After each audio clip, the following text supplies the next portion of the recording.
세상 정승욱님의 노멀 프레그먼트 노멀 액티비티 이제 시작하겠습니다.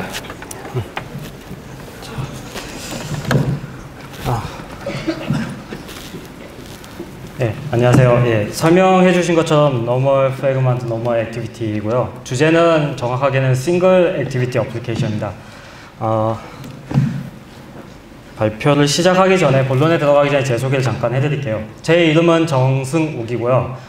현재 그랩택시라는 회사, 싱가포르 회사에서 패신저 어플리케이션 엔지니어로 있고요. 그리고 현재 구글 디벨로퍼 익스퍼스 싱가포르로 현재 소속이 되어 있습니다.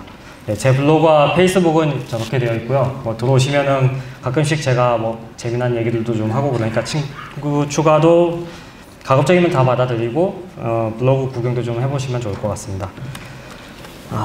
예, 시작을 하도록 하겠습니다. 제가 오늘 할 얘기는 다니엘 액티비티로 왜 저희가 변경을 했는지, 그 전에 그 앱택시 어플리케이션은 굉장히 많은 액티비티로 구성이 되어 있었는데 왜 다니엘 액티비티로 변경을 했었는지, 그리고 그것을 위해서 어떤 것을 고려했었고 실제로 구현한 사항들이 어떻게 됐는지를 좀 얘기 드리도록 하겠습니다. 여러분들한테 좀 제안 드리고 싶은 얘기들도 있긴 한데 사실 크게 해드릴 수 있는 얘기는 아니라서 조금만 얘기를 드릴 거고요. 그래서 총 4가지 정도를 얘기 드리도록 하겠습니다. 먼저 왜 다니엘 액티비티 어플리케이션으로 갔는지 먼저 얘기 드리겠습니다. 기존에 그랩택시는 여러 개의 액티비티를 하다 보니까는 여러 개의 액티비티로 구성이 되어 있다 보니까 여러 가지 문제점들이 많았었습니다. 첫 번째 문제가 항상 QA분들이 테스트하시는 그 Don't 액티비티고요. 동남아를 대상으로 하는 서비스다 보니까는 그곳에서 드러나는 여러 가지 문제점 중에 하나가 말레이시아나 인도네시아 또는 베트남 같이 약간 한국보다 소득이 낮은 수준을 가진 국가들은 단말기 베리에이션이 굉장히 넓어요. 스펙트럼이 굉장히 넓고 그 스펙트럼 안에는 한국에서는 굉장히 찾아보기 어려운 A 시리즈와 J 시리즈가 굉장히 탑 티어로 되어 있습니다. 그 삼성의 A 시리즈, J 시리즈가 굉장히 저가형 단말에 소속이 되는데 그런 단말들이 탑 티어에 있고 샤오미, 오포, 세상에 들어보지도 못한 그런 수많은 단말기 회사들이 있어요. 그게 기타로 분류되어 있는데 그게 한 40% 넘게 차지할 정도로 굉장히 저사양 단말들이 많이 분포되어 있습니다. 그래서 그렇기 때문에 이 동킵 액티비티를 굉장히 QA 쪽에서 굉장히 신경 쓰는 기능으로 되어 있어요. 근데 액티비티로 기반으로 구성이 되어 있다 보면은 이런 액티비티 간의 화면을 전환하는 과정에서 이 이슈를 굉장히 자주 만날 수밖에 없게 되거든요. 항상 저희가 만나게 되고 패신저 어플리케이션 동료들도 항상 이 이슈에 의한 지라 티켓이 날라올 때마다 굉장히 머리를 싸매면서 애플을 굉장히 연발하는 그런 이슈 중에 하나고요. 그 다음에 프래그먼트 자체도 팀 내에서 굉장히 거부감이 컸었습니다. 여기에 있는 I hate fragments라는 이 단말이, 이 라벨이 실제로 저희 팀의 GitHub에 있는 이제 라벨이에요. 이게 뭔가 프래그먼트에 대한 이슈로 발생을 할 때마다 이 라벨을 꼭 붙여요. 그래서 이 라벨을 붙은 이슈들이 굉장히 많이 생기거든요. 그 가장 큰 게 액티비티가 죽었다가 다시 살아나는 과정에서 그 프래그먼트도 동일하게 복원이 되는데 그 과정 안에서 다시 onCreate 안에서 또 프래그먼트로 호출하는 그 과정이 바로 이런 프래그먼트를 중복으로 만드는 그런 과정 때문에 발생하는 에러가 되고요. 보통은 구글에 shit.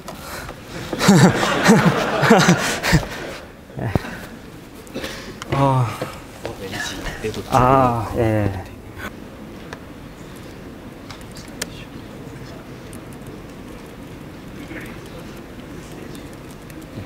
조금 구버전이라서 다를 수도 있는데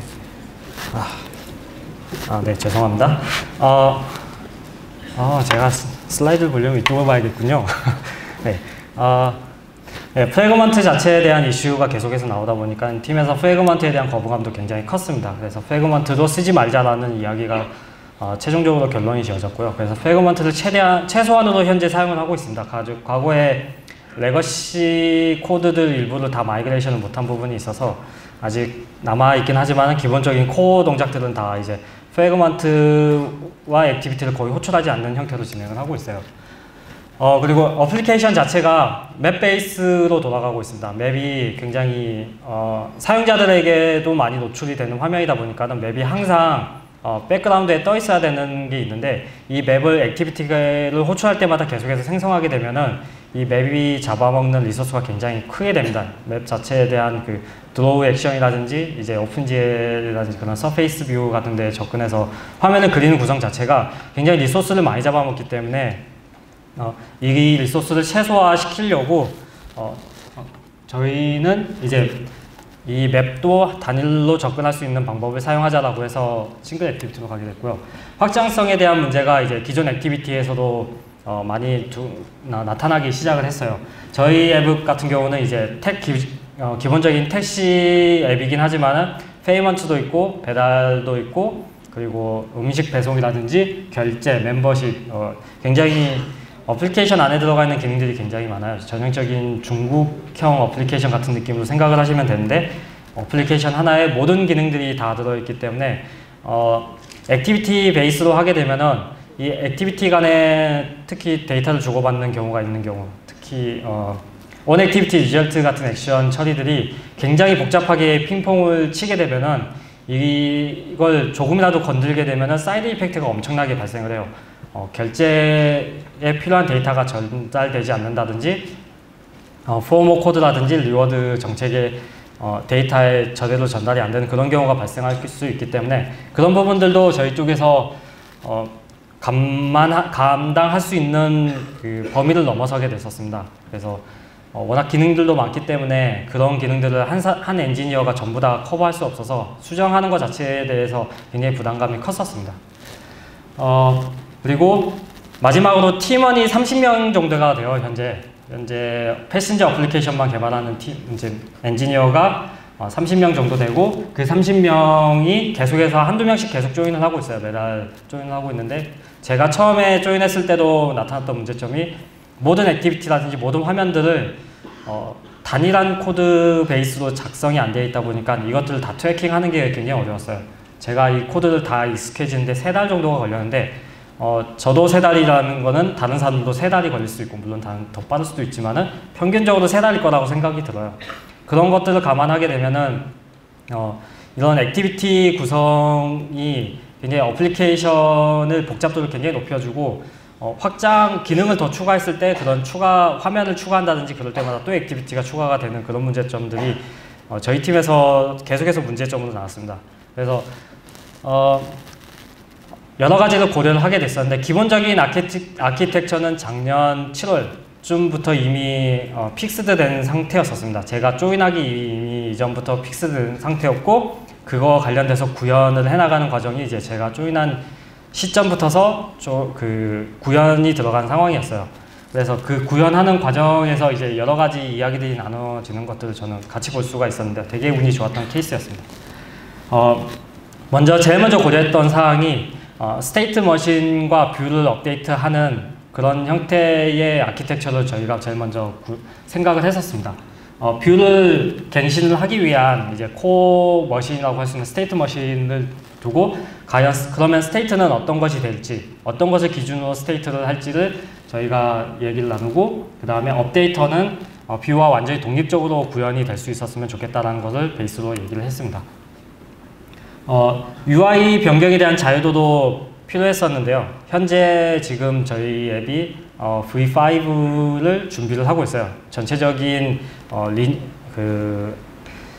디자인의 리뉴얼을 준비를 하고 있다 보니까는 이제 그런 것들을 감안을 해서, 그런 과정들이 이미 작년에 플랜이 잡혀 있었기 때문에 그거에 대비해서 이제 우리들이 UI를 좀 더 자유롭게 붙였다 뗄다 할 수 있는 그런 것들이 필요하다는 얘기들이 이제 나왔었고요. 그렇기 때문에 기존의 다른 뷰라든지 다른 요소들의 굉장히 낮은 의존도를 가진 것들도 필요했었고, 뷰를 자유롭게 바꿀 수 있는 그런 아키텍처들도 필요했었다는 게 얘기 나왔습니다.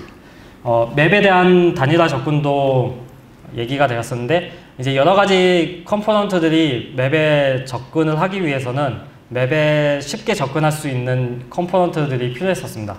그래서 그런 것들에 대한 얘기를 나눴었고, 데이터 교환, 뷰나 피치 못하게 액티비티 간의 데이터를 교환해야 될 때는 어떤 식으로 데이터를 교환을 할지를 얘기를 나눴고요. 일반적인 방식도 있고 일반적이지 않은 방식을 사용하기도 했습니다. 실제로 구현은 그렇게 했었고, 이제 이런 과정에서 돈킵 액티비티를 어떻게 할지, 싱글 액티비티긴 하지만은 백그라운드 갔다가 다시 포그라운드로 돌아오는 시점에 다시 어떻게 데이터를 복원을 할지 그런 얘기들도 굉장히 많이 나눴었고요.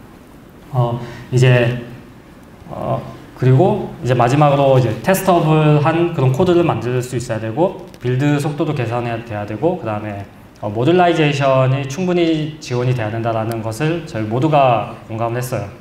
팀이 30명이긴 한데 싱가포르 오피스는 주로 코어 쪽을 담당을 하고 있고, 인도 오피스는 주로 페이먼트하고 리워드 시스템 쪽, 그 다음에 베이징 쪽은 다른 쪽을 하고 있고, 그 다음에 시애틀 쪽도 다른 이제 시큐리티 관련된 그런 기능들을 하다 보니까는 이제 그런 여러 가지들을 서로 분리해서 각 오피스 브랜치별로 이제 너희들이 알아서 전문성을 강화할 수 있는 그런 정책으로 가기 위해서 모듈라이제이션이 굉장히 필요가 됐었거든요.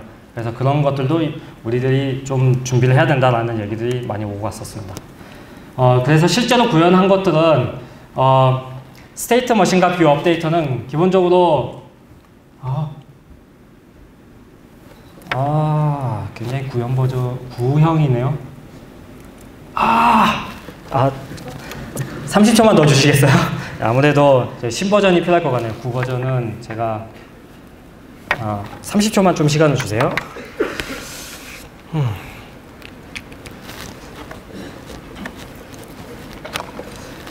이게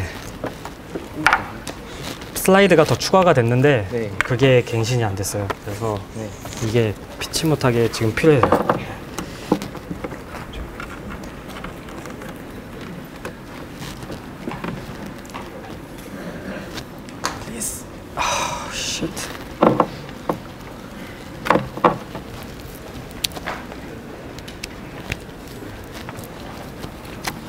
빼고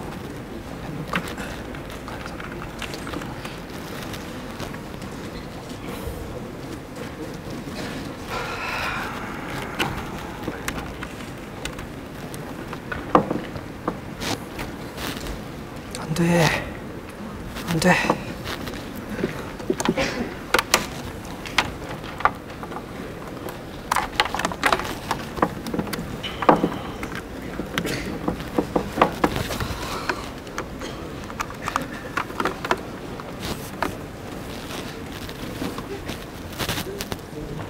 네, 셀렉터로 잠깐 연결을 해봤어요. 자꾸 연결이 붙었다 떨어졌다 하네. 나는 이거 나머지 예, 혹시 그거 제가 구글 드라이브로 연결해드렸어요. 그걸 접근할 수 있으면 좋을 것 같은데요. 구글 드라이브로 예. 링크를 어떻게 전달해요? 그 제가 메일로 구글 드라이브로 드렸어요.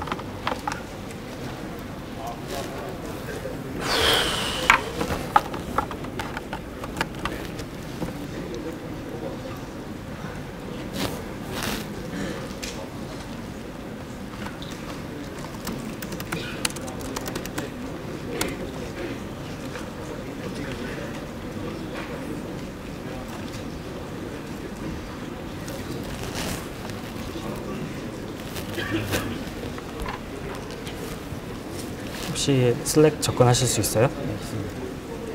하실 수 있어요? 네, 지금 생각보다 있어요. GDG요? 잠깐만. 아이디가 뭐였죠? 알프로스트였죠.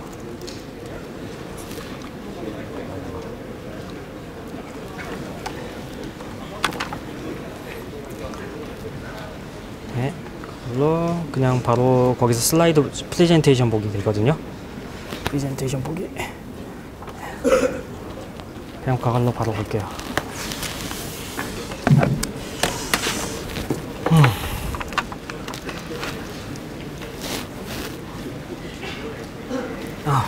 finally.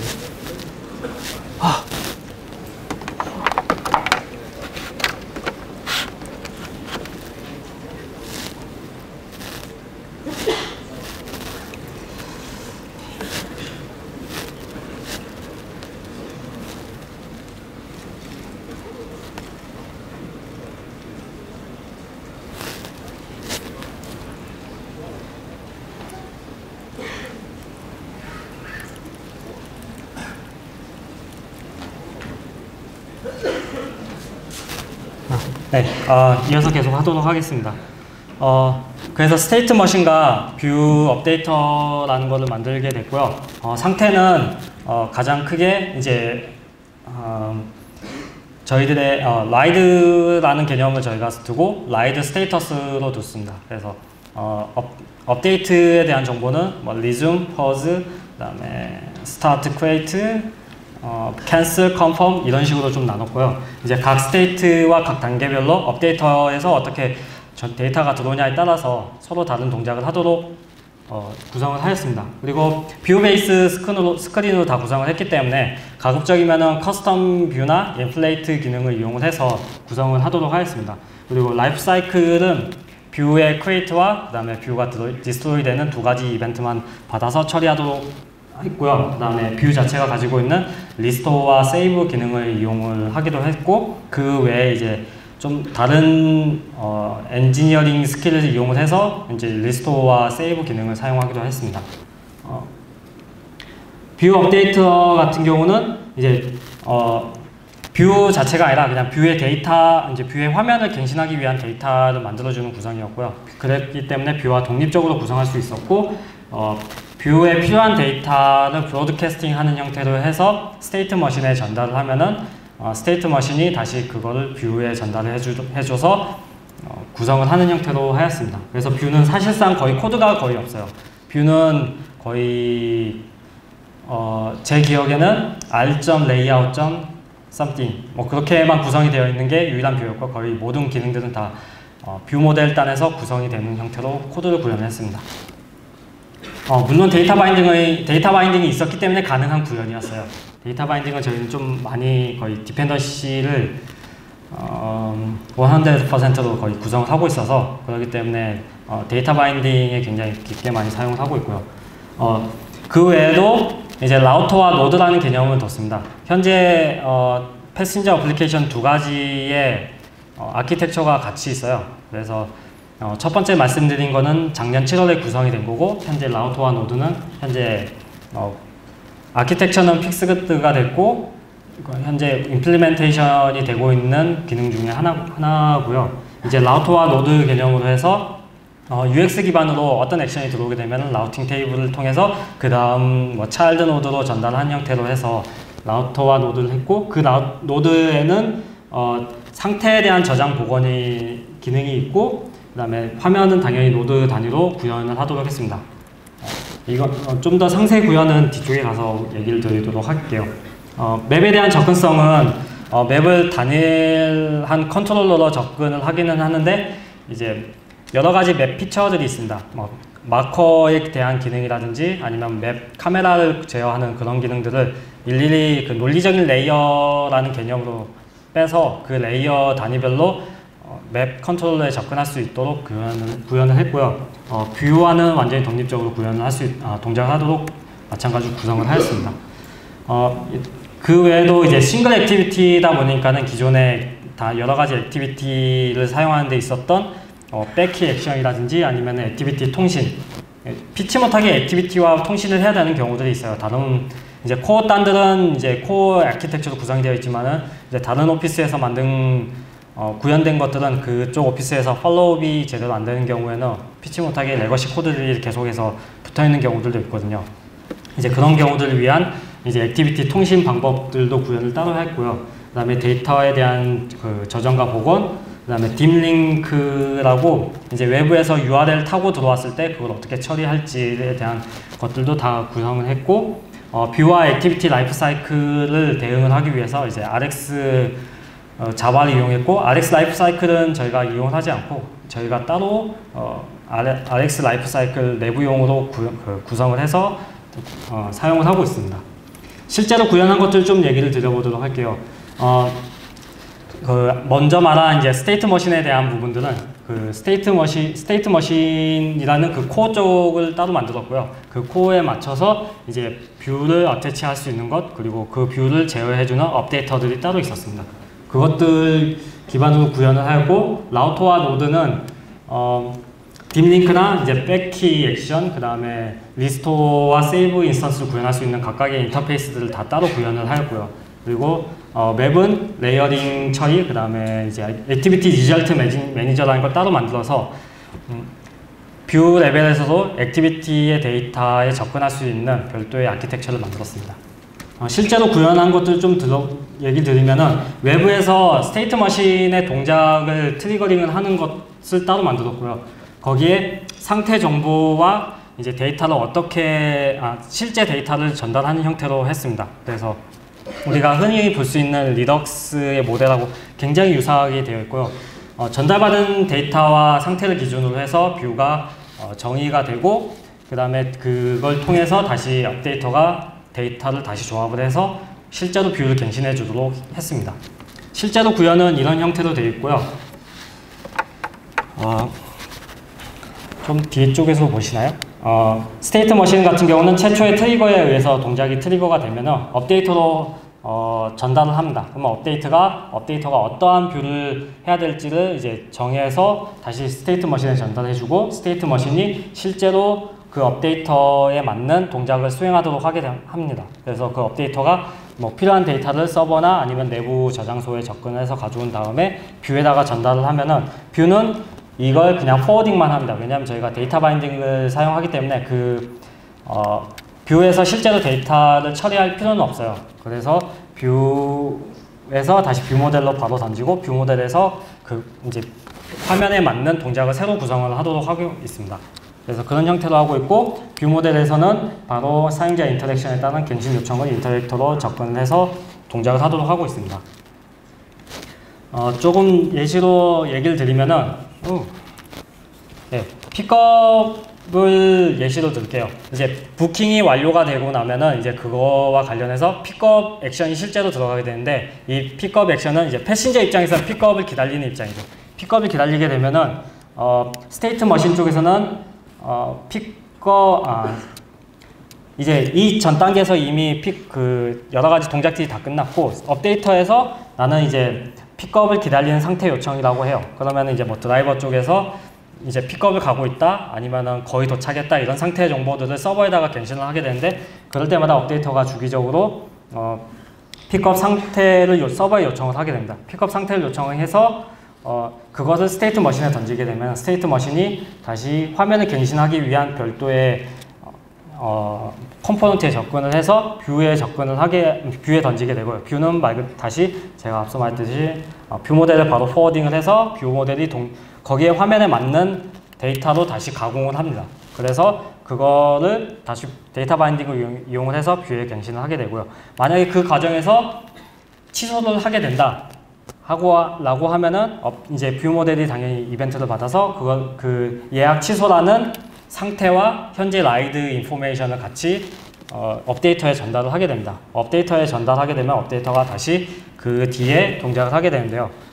예약 취소 액션이 실제로 들어가게 되면은 예약 취소와 관련되어 있어서 업데이터가 정보를 받아서 업데이터가 서버에 데이터를 전송을 하고 나서 이제 실제로 취소라는 액션이 들어가게 되면은 그 정보를 스테이트 머신에 던지게 되고, 스테이트 머신이 그 다음 화면에 맞는 이제 취소에 맞는 화면으로 뷰 정보와 업데이터 정보를 교체를 해서 다시 새로운 업데이터로 정보를 던집니다. 그러게 되면 그 업데이터가 자연스럽게 뷰를 변경하게 되고요. 그 뷰에 종속되어 있는 뷰 모델도 변경이 되면서 거기에 걸맞게 다시 취소 완료됐다는 화면을 갱신시키고 취소 완료됐다는 화면 표시를 하도록 구성이 되어 있습니다.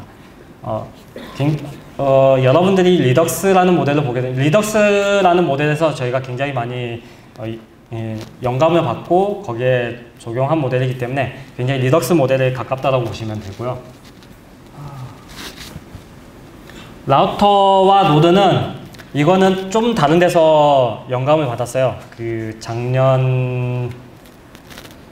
제 기억이 맞다면 작년 2월쯤이었을 텐데, 우버에서 립스라는 굉장히 독특한 모델 제시를 했어요.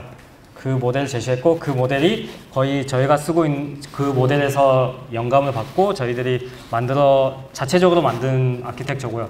라우터와 노드라는 개념을 둬서 라우터는 어떤 노드를 화면에 표시할지를 지정하도록 되어 있습니다. 그렇기 때문에 현재 노드는 설명을 다시 드리도록 할게요. 현재 노드는 라우터와 뷰와 뷰 모델만 관리를 하도록 되어 있습니다. 이 라우터는 그 다음 화면을 위한 노드들만 관리를 하고 있고요. 뷰는 그냥 뷰 모델은 이제 거기에 맞는 이제 한 쌍의 동작이라고 보시면 되고요. 하위 노드 라우터 테이블 기반으로 해서 하위 노드가 있기 때문에 보통 루트 노드는 UI를 가지지 않고 그냥 일반적인 비즈니스 로직만 가지고 있습니다. 루트 노드에서 이제 차일드 노드를 호출을 하게 되면 그 차일드 노드가 같이 가지고 있는 라우터와 또는 이제 뷰 모델을 가지고 상호작용을 하면서 그 다음 화면을 갱신하든지 뭐 그런 것들을 하게 되고요. 이제 그 라우터라는 개념과 노드라는 개념을 두면서 약간의 트리 구조 형태로 화면을 구성할 수 있게 됩니다. 트리 구조가 되기 때문에 뭐 당연히 이제 그 UX 기반으로 밑으로 내려갔다가 다시 백키 액션도 받을 수 있고 각 노드가 데이터를 저장하고 복원하는 기능을 같이 하고 있기 때문에 거기에 맞게 이제 여러 가지 인터랙션들도 같이 대응을 할 수 있게 됩니다.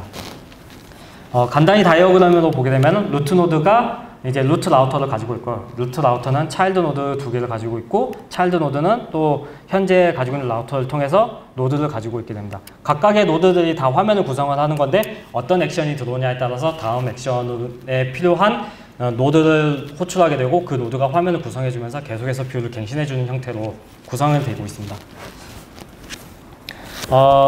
현재 지금 설명드리는 거는 아직 개발 중이고 디자인은 픽스가 되는데 아직 릴리즈가 안 된 거라서 저희가 공개를 해드릴 수가 없어요.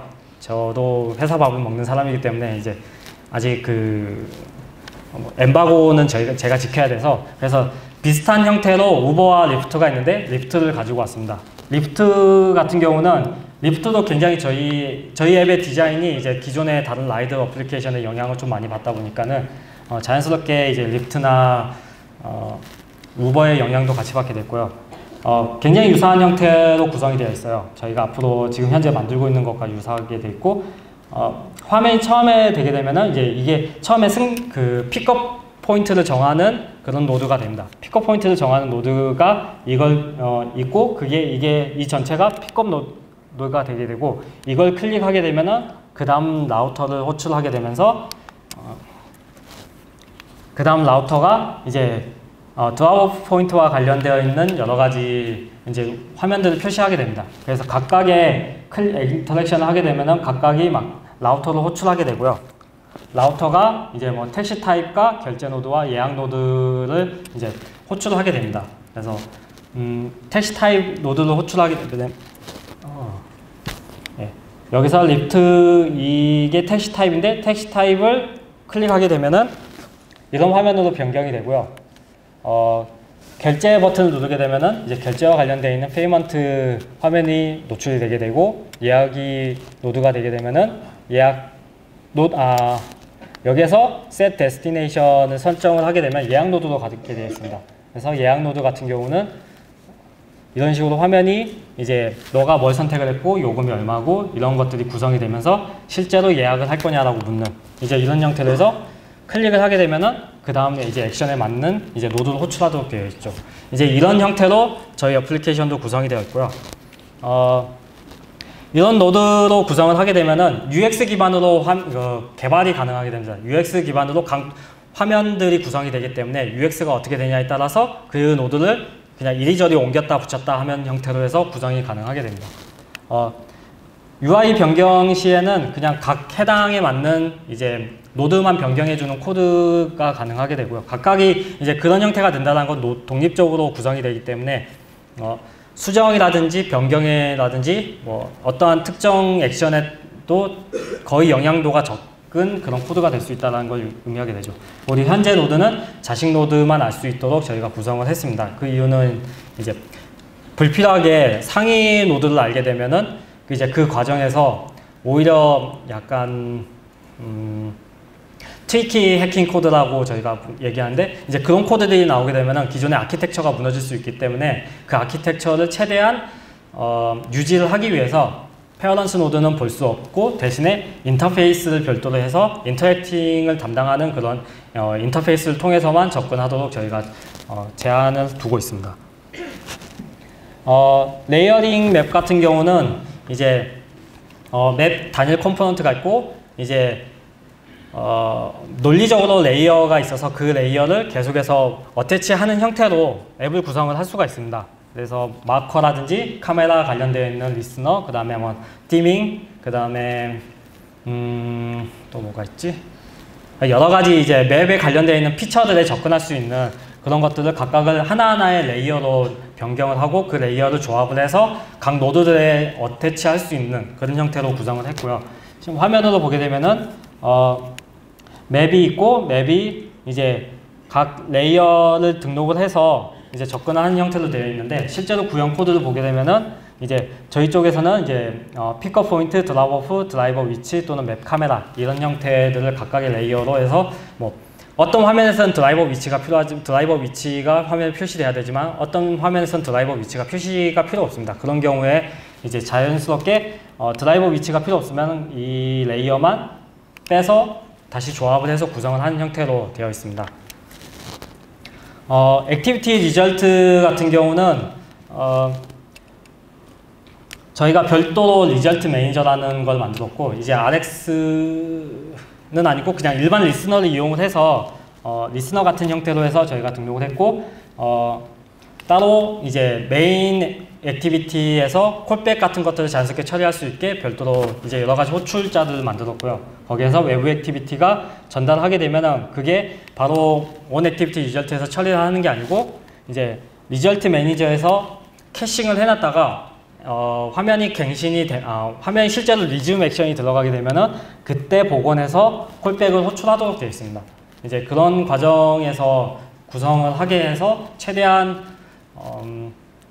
액티비티를 호출하고 그 다음에 바로 리스너를 등록을 해서 뭐 따로 온 액티비티 리절트로 코드가 이동할 필요 없이 좀 더 가독성을 높일 수 있는 방식으로 구성을 했습니다. 러닝 커브에 대한 얘기들도 팀에서 많이 나왔었는데요. 실제로 러닝 커브가 굉장히 높아요. 리덕스 같은 모델도 들어야 되고 그 다음에 라우터와 노드에 관한 것들도 있어야 되는데 저희 내부적으로는 아예 플러그인 툴을 만들어 버렸습니다. 플러그인 툴을 만들어서 우리 내부에서는 이런 그 구성에 필요한 특히 라우터와 노드 같은 경우는 뭐 DI에 관련되어 있는 대거에 관련되어 있는 모듈, 그 다음에 라우터, 그 다음에 여기서는 설명 안 드렸지만 인터랙터라는 게 저희가 별도로 있고 노드, 그 다음에 뷰 모델 이제 여러 가지 필요한 코드들만 한 파일만 6개가 정도가 필요해요. 이제 그런 것들 때문에 저희가 플러그인을 만들어서 자동으로 다 생성을 할 수 있도록 구성을 했고요. 라우터 같은 경우는 학습 프로젝트를 따로 만들었고 문서는 최대한 컨셉추얼만 좀 노출되도록 했습니다. 왜냐하면 아키텍처가 계속해서 더 변경될 수 있다는 가정하에서 컨셉추얼 코드만 나타나도록 했고 가급적이면 샘플 코드로 모든 걸 다 이제 새로운 뉴커머들이 팔로우업 할 수 있도록 그런 식으로 구성을 했습니다. 그리고 아키텍처 구현체에 대한 수정이 필요하면은 코어 핵심을 담당하는 3명이 있어요. 예, 3명이 있고 이제 그 외에 여러 가지 팀원 구성원들이 조인을 해서 이제 메인에 관련된 약간 커미터들 회의 같은 형식으로 해서 이제 구성을 하도록 하였습니다. 깜빡이지만 그냥 바로 진행할게요. 시간이 없으니까. 여러분들한테 제안 드리고 싶은 거는 저희가 검토했었던 사항들이에요. 라우터와 노드에 대한 부분은 이제 블루라인 랩이라는 컨덕터라는 모델이 있고요. 그 다음에 우버의 립스라는 모델이 있고 스퀘어사의 코어디네이터라는 것들은 저희가 검토를 했었습니다. 검토를 했었고 실제로 검토해서 그거를 받아들여서 저희가 했던 거고 스테이트 머신에 관련되어 있는 것들은 리덕스에 대한 부분을 저희가 했습니다. 하지만 이거는 저희 어플리케이션이 굉장히 많은 인터랙션과 굉장히 많은 기능들이 포함되는 어플리케이션이다 보니까는 이런 것들 다 독립적으로 구성할 필요가 있어서 구현을 한 거예요. 만약에 여러분들이 복잡도가 낮은 앱이라면 그냥 일반적으로 구현할 수 있는 MVVM과 MVP를 사용하도록 저는 제안을 드리고 싶고요. 끝났고 Q&A는 시간이 없으니까 제가 뒤쪽에서 나가서 받도록 하고요. 저희 회사 굉장히 하이링 많이 하고 있습니다. 30명이라고 얘기 드는데 그게 다 패신저 어플리케이션에 안드로이드 어플리케이션만 구현을 한 사람들이고요. 실제로 제가 헤드 카운트가 얼마만큼 리밋이 잡혀있냐 그러니까 언리미트라고 그랬어요. 저희 팀은 많이 현재 뽑고 있고 현재 동남아에서 인도네시아를 제외하고는 점유율이 1위입니다. 그리고 얼마 전에 저희 회사가 우버의 동남아 부문을 인수를 하면서 굉장히 화제가 됐었고요. 뭐 한국 회사들도 굉장히 많이 투자를 했더라고요.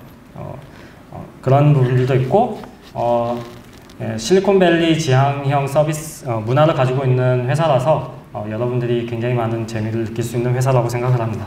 네, 여기까지 정승욱이었습니다. 감사합니다.